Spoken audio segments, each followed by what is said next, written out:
Myself, Mr. Amol Tevkar, working as Professor and Head Department of Medical Surgical Nursing. So today we are going to see a topic that is basic of ECG. So outline of the topic will be, we'll discuss about what is the basic anatomy and physiology behind ECG occurs, what are the normal waves and intervals included in ECG, as well as we'll see the depolarization and repolarization concept which is involved in ECG. So we'll start with the topic ECG. Firstly, I draw the diagram of heart, which actually represent the electrical representation of movements of cardiac chambers. So consider these are the four chambers of heart. This is atria and this is ventricle. Now when the atria contracts or ventricle contracts, this phenomenon is called as depolarization, and when atria or ventricle relax, this phenomenon is called as repolarization. So what is basic ECG? ECG is nothing but graphical representation of electrical activities which are taking place during the movement of electrical impulse through the cardiac chamber. Again, in the first year we have seen the physiology of heart, in which we discussed about conductive system of heart. So you might be knowing the conductive system of heart, which is comprised of SA node, AV node, then bundle of His, and left and right bundle branch, and then next there will be the Purkinje fibers.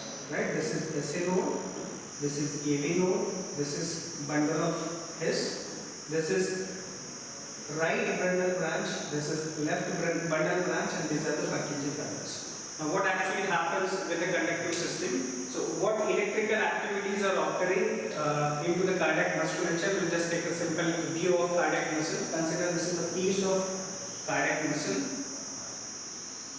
right?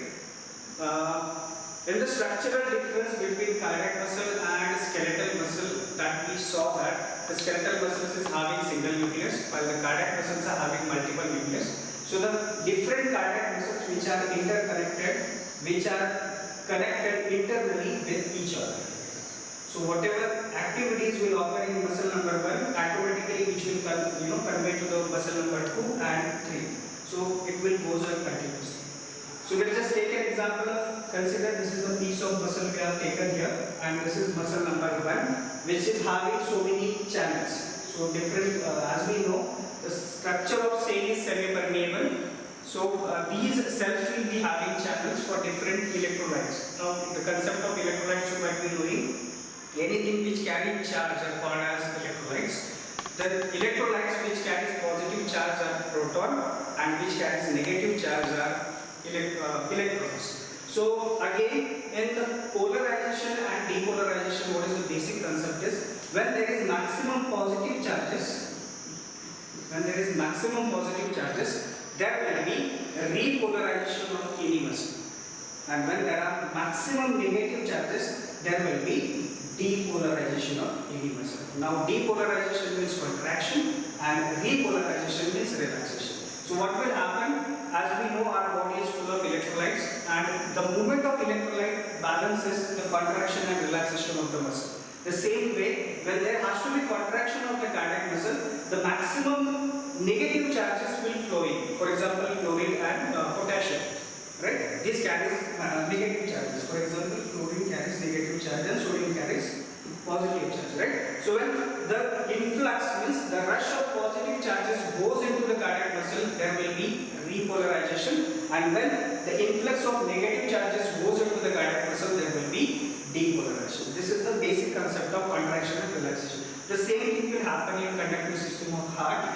When the SA node produces impulses, impulse production means there will be maximum negative charges. So SA node gives out the negative charges, which will slowly distributed in the atria. So there will be sudden contraction. So what will happen, you know that when there is positive and negative charge, there will be neutral, when positive and negative charges get together or combines, it forms a neutral charge, right? So there will be no positive, or we can say just neutral.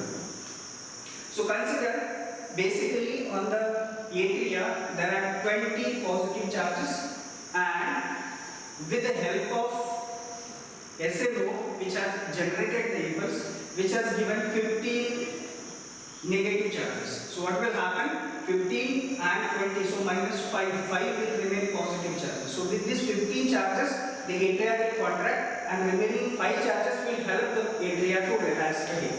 Right? Again, this SA node will activate the AV node again, which magnifies the impulses actually. Consider if the SA node is producing only 15 impulses, the SA node magnifies up to 5 times because the size of the atria is smaller than the ventricle, right? So for ventricle, the amount of current required or charges required is maximum. So what happens is SA node produces impulse. It contracts atria, it goes to AV node where the actual magnification of impulses takes place and which is sufficient for ventricular depolarization. So what happens is the current again get divided from the right and left bundle branch and it gets distributed to the Purkinje fiber for its contraction. So this is the concept of repolarization and depolarization. So next we'll just see about what are the basic waves which are involved in the ECG conduction.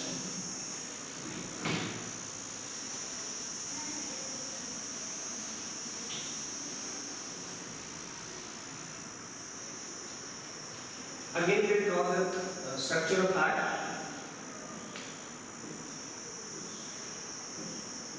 This is right atrium, right ventricle, right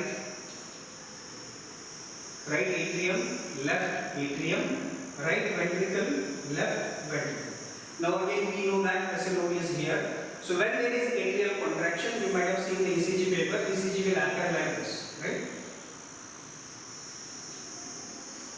This is the isoelectric line against which the movements will occur. So this is the P wave first. We'll discuss in detail, in the later classes.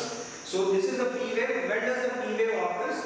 When there is atrial contraction, the P wave occurs on the ECG, right? So this is the graphical paper. We just draw here 1, 2, 3, 4, 5.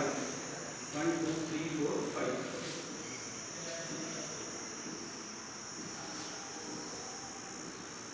On the x-axis, this is the x-axis and this is the y-axis. On x-axis, we will be observing the voltage and the y-axis will be observing the time. So how much is the deviation from normal isoelectric line? That much is the electrical potential which is generated for contraction and relaxation of the cardiac chamber, right? And on the y-axis, if there is a movement, that means the time required to move that particular wave on the cardiac muscle. So normally we know 0.8 second is the normal cardiac cycle.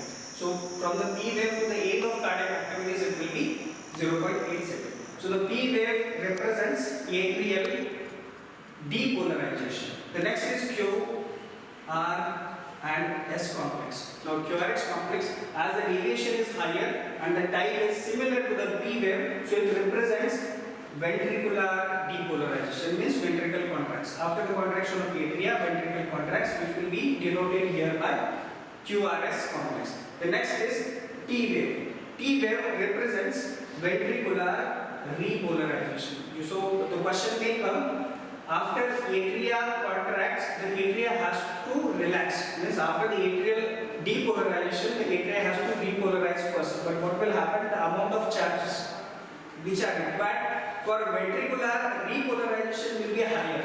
So what will happen? These activities will get subsided behind the ventricular activities. So you will see first P wave, that is the atrial depolarization, and QRS complex showing ventricular depolarization followed by T wave which shows ventricular repolarization. So ultimately, due to the QRS complex which is occurring, the simultaneously the atria undergoes repolarization. So this is simultaneous and cyclic activities. When atria contracts, ventricle relax, and when ventricle relaxes, atria contracts. When vice versa, this activity goes on continuously, right? So again, just ECG paper we see. ECG paper is when we are taking, this is the large box which will be comprises of 5 horizontal and 5 vertical lines. So as we know that on the y-axis we will be observing time. So if the ECG waves travel very small box which denotes it is distance of 0.04 second. So if ECG line travels on the x-axis with small box which signifies or which denotes the time required to travel a small box will be 0.04 second, and on the x-axis it will be 0.1 millivolt. So if there is deviation of one small line on the x-axis which shows that the electrical charge which is there on that particular muscle will be 0.1. If it is 2, then it will be 0.2, 0.3, 0.4 and 0.5. Now these are the small boxes. Now what will happen when we take this large box?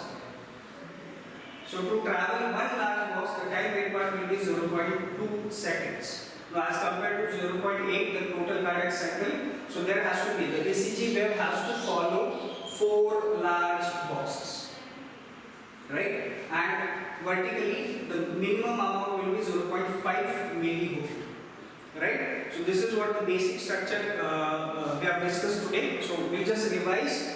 We know the heart is having 2 atria, 2 ventricle. The conductive system we have seen. What is ECG? ECG is nothing but the graphical representation of electrical activities which are occurring, which are denoted on the graph paper is nothing but ECG.